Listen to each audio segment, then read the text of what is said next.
ஓம் ஸ்ரீ சாய்ராம். ஓம் ஸ்ரீ சாய் ரக்ஷக் சரணம் தேவா.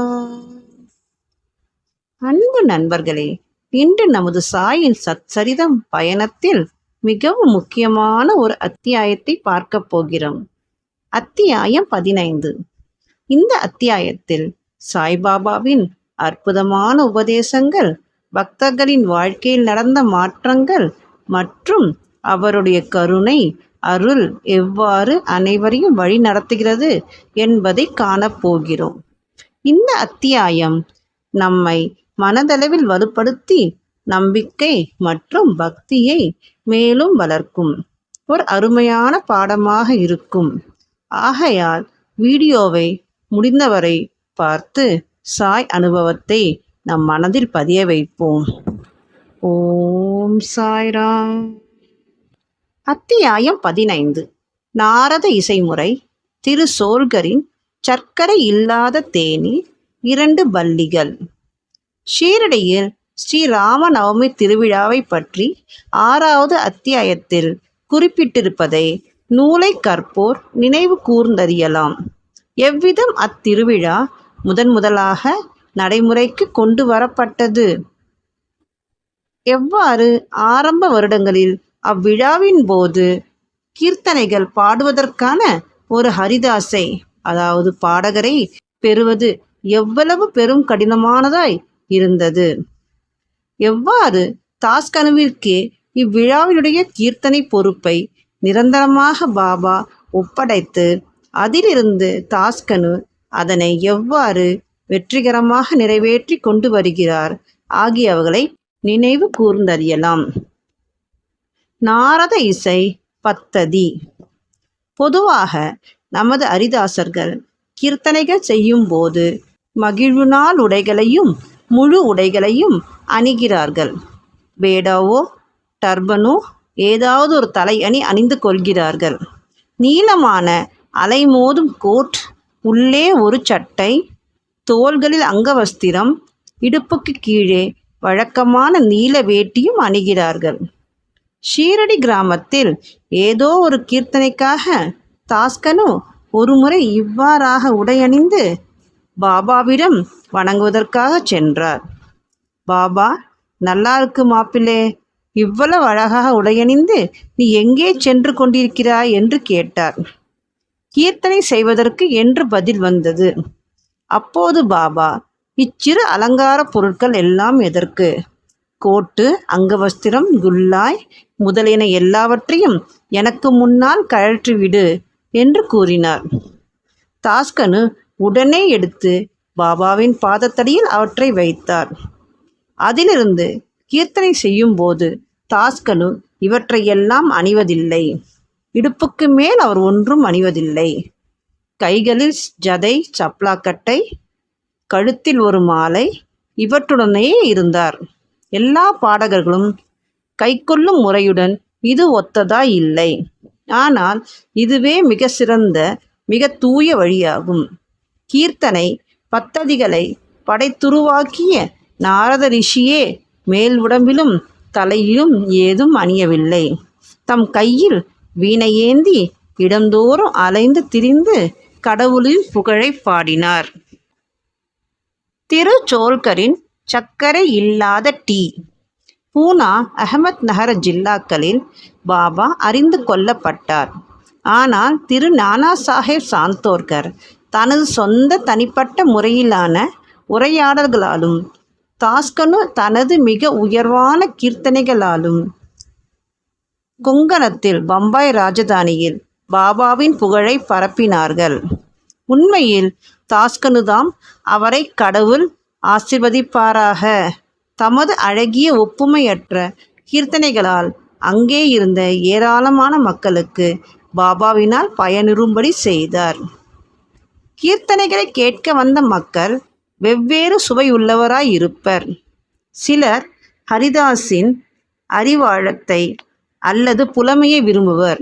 சிலர் அவரது அபிநயங்களையும், சிலர் அவரது பாடலையும், சிலர் அவரது விகட நகைச்சுவைகளையும், சிலர் அவரது துவக்க வேதாந்த வியாக்கியானங்களையும் மற்றும் சிலர் அவரது முக்கிய கதைகளுமான பலவிதமாக ஆர்வம் கொண்டிருப்பர். அவர்களுள் மிகச்சிலரே கீர்த்தனைகளை கேட்டதன் வாயிலாக ஞானிகளிடத்தோ கடவுளிடத்தோ நம்பிக்கையும் பக்தியும் பெறுகிறார்கள். ஆயினும் தாஸ்கனுவின் கீர்த்தனைகளை அவர்களுள் மிகச்சிலரே கீர்த்தனைகளை கேட்டதன் வாயிலாக ஞானிகளிடத்தோ கடவுளிடத்தோ நம்பிக்கையும் பக்தியும் பெறுகிறார்கள். ஆயினும் தாஸ்கனுவின் கீர்த்தனைகளை கேட்கும் அவையோர்களது மனங்களின் விளைவு மின்சாரமாகும். அது அங்கனமே இருந்தது. கீழ்கண்ட ஒரு நிகழ்ச்சியை இங்கு தருகிறோம். தாஸ்கனு ஒருமுறை தானேவில் கௌபீனேஸ்வரர் கோயிலில் சாய்பாபாவின் புகழை பாடி கீர்த்தனை செய்து வந்தார். அவையோர்களுள் திரு சோல்கர் என்பவர் சிவில் கோர்ட்டில் ஒரு தற்காலிக ஊழியராக வேலை பார்த்து வந்த ஏழை ஆவார். மிகவும் கவனத்துடன் தாஸ்கனுவின் கீர்த்தனையை அவர் கேட்டு பெரிதும் உருகி போனார். அவர் அங்கேயே அப்போதே மனதினால் பாபாவுக்கு வணக்கம் செலுத்தி விரதம் எடுத்துக்கொண்டு பின்வருமாறு கூறினார். பாபா, நான் என் குடும்பத்தை காப்பாற்ற இயலாத ஒரு ஏழை. தங்களது அருளால் நான் இலாகாவிற்குரிய தேர்வில் வெற்றி பெற்று நிரந்தர உத்தியோகம் பெற்றால் சீரடிக்கு சென்று தங்கள் பாதங்களில் வீழ்ந்து தங்கள் நாமத்தினால் கற்கண்டை விநியோகிப்பேன். இது நிறைவேறுவதற்குரிய நல்ல அதிர்ஷ்டம் இருந்ததால் திரு சோல்கியர் பரீட்சையில் தேர்வு பெறவே செய்தார். எவ்வளவு விரைவோ அவ்வளவு நலம் என்பதாக தனது விரதத்தை நிறைவேற்றுவது ஒன்றே அவருக்கு எஞ்சியிருந்தது. பெருங்குடும்பத்தை தாங்க வேண்டிய ஏழை மனிதர் திரு சோல்கர். அவரால் சீரடி பயணத்துக்கு நேரும் செலவை தாங்குதல் இயலாது. தானே ஜில்லேவில் உள்ள நானே காட்டையோ அல்லது ஹையாத்ரி மலைத்தொடரை கூட ஒருவன் எளிதில் கடந்து விடலாம். உம்பரே காட்டை, அதாவது வீட்டின் தலைவாயிலை ஒரு ஏழை மனிதன் கடப்பது என்பது மிக மிக கடினமானது.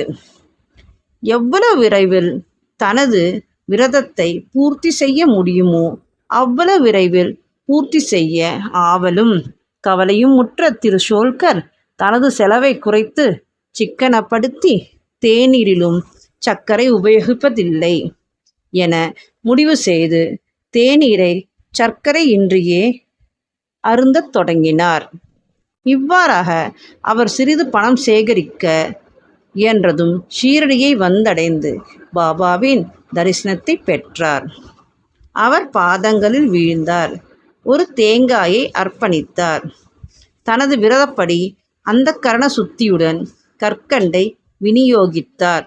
பாபாவிடம் அவரது தரிசனத்தால் தான் மிகவும் மனமகிழ்ச்சியுற்றதாகவும் அன்றைய தினத்தில் அவரது ஆசைகள் பூர்த்தியாயின என்றும் கூறினார். தன்னுடைய விருந்து உபசரிப்பாளராகிய திரு பாபா சாஹேப் ஜோக்குடன் திரு சோல்கர் மசூதியில் இருந்தார். விருந்து உபசரிப்பாளரும் விருந்தினருமாகிய இருவரும் எழுந்து மசூதியை விட்டு புறப்பட போனபோது பாபா ஜோக்கிடம் பின்வருமாறு கூறினார். அவருக்கு, அதாவது உமது விருந்தினருக்கு சர்க்கரை நிறை முழுமையுமாய் கரைக்கப்பட்ட தேநீரை கொடுப்பீர். இத்தகைய உட்கருத்து வலம் செறி சொற்களை கேட்டு திரு சோல்கர் மிகவும் மனதுருகி போனார். வியப்பால் செயலிழந்தார். அவரின் கண்கள் கண்ணீரால் பனித்தன. மீண்டும் பாபாவின் பாதங்களில் வீழ்ந்தார். தனது விருந்தினருக்கு அளிக்கப்பட வேண்டிய தேநீரை பற்றிய வழி நெறிமுறையை கேட்டு ஜோக்கும் ஆச்சரியம் அடைந்தார். தனது சொற்களின் மூலம் ஜோல்கரின் மனதில் நம்பிக்கையையும் பக்தியையும் தோற்றுவிக்க பாபா விரும்பினார். அவருடைய விரதப்படி தாம் கற்கண்டை பெற்றுக்கொண்டதையும் உணவில் சர்க்கரை பயன்படுத்தக்கூடாது என்ற அவரது இரகசிய தீர்மானத்தையும் தாம் முழுமையாக குறிப்பிட்டு அறிந்திருப்பதாக அது அங்கனமே இருந்தபடியே பாபா குறிப்பிட்டார். பாபா கூறியதன் பொருளாவது, என் முன்னர் பக்தியுடன் உங்களது கரங்களை நீட்டுவீர்களே ஆனால் உடனேயே இரவும் பகலும் உங்களுடன் கூடவே நான் இருக்கிறேன். இவ்வுடம்பால் நான் அங்கேயே இருப்பினும் 7 கடலுக்கப்பால் நீங்கள் செய்வதையும் நான் அறிவேன். இந்த பரந்த உலகின் கண் நீங்கள் விரும்பியபடி எங்கு வேண்டுமானாலும் செல்லுங்கள். நான் உங்களுடனேயே இருக்கிறேன். உங்களது இருதயமே எனது இருப்பிடம். நான் உங்களுக்குள்ளேயே இருக்கிறேன். உங்களது இருதயத்துள்ளும் அதை போன்ற சகல ஜீவராசிகளின் இருதயத்திற்குள்ளும் இருக்கும் என்னையே எப்போதும் வணங்குவீர்களாக. என்னை இங்கனமாக அறிபவர் உண்மையிலேயே ஆசீர்வதிக்கப்பட்டவரும் அதிர்ஷ்டசாலியும் ஆவார். இவ்வாறாக எவ்வித அழகிய முக்கியமான நிதி பாடலின் பாபாவினால் சோல்கருக்கு உபதேசிக்கப்பட்டது. 2 பல்லிகள். 2 சிறிய பல்லிகளின் கதையுடன் இவ்வத்தியாயத்தை முடிப்போம். ஒருமுறை பாபா மசூதியில் அமர்ந்திருந்தார். ஒரு பக்தரும் அவர் முன்னர் அமர்ந்திருந்தார். ஒரு பல்லி டிக் டிக் துடிப்பை விளைவித்தது. ஆச்சரியத்தால் உந்தப்பட்ட அவர், பல்லியின் இத்துடிப்பு ஏதேனும் பின்விளைவு காட்டுதல் குறித்ததா? அது நல்ல அடையாளமா அல்லது தீய சகுனமா என்று பாபாவை கேட்டார். அப்பல்லியின் சகோதரி அதனை பார்க்க அவுரங்காபாத்திலிருந்து வந்து கொண்டிருப்பதாயும் அதனால் அப்பல்லி மிகவும் மகிழ்ச்சியுற்றிருக்கிறது என்றும் பாபா கூறினார்.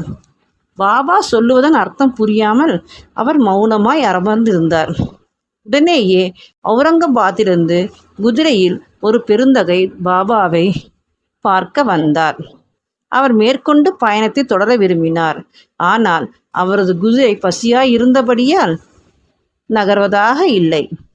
அதற்கு கொள்ளு தேவைப்பட்டது. கொள்ளு கொண்டு வருவதற்காக தனது தோளிலிருந்து ஒரு பையை எடுத்தார். தூசியை போக்குவதற்காக தரையில் அடித்தார். அதிலிருந்து ஒரு பல்லி விழுந்தது. எல்லார் முன்னிலையும் அது சுவரில் ஏறியது. கேள்வி கேட்ட பக்தரிடம் அப்பல்லியை நன்றாக கவனிக்கும்படி பாபா கூறினார். அது உடனே தனது பெருமையான நடையுடன் தன் சகோதரியை நோக்கி சென்றது. நீண்ட காலத்துக்கு பின்னர் இரண்டும் சந்தித்தன. ஒன்றையொன்று முத்தம் கொடுத்து கட்டி அணைத்து கொண்டன. சுற்றி சுற்றி ஓடி வந்து அன்பால் நடனம் ஆடின. ஷீரடி எங்கே இருக்கிறது? அவுரங்காபாத் எங்கே இருக்கிறது? குதிரையிலிருந்த மனிதர் பல்லியுடன் எங்கனம் அவுரங்காபாத்திலிருந்து வந்தார். 2 சகோதரிகள் சந்திக்கப் போவதை எங்கனம் பாபா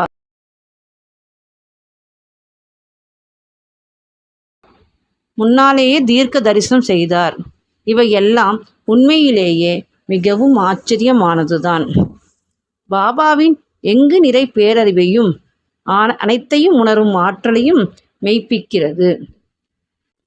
பிற்சேர்க்கை. எவரொருவர் இவ்வத்தியாயத்தை பக்தியுடன் படிக்கிறாரோ அல்லது தினமும் கருத்தூன்றி பயில்கிறாரோ, சத்குரு சாய்பாபாவின் அருளும் அவரது அனைத்து ஆழ்துயர் நிலைகளும் அகற்றப்படும். எனவே ஸ்ரீ சாயியை பணிக. அனைவருக்கும் சாந்தி நிலவட்டும். ஓம் சாய்ராம்.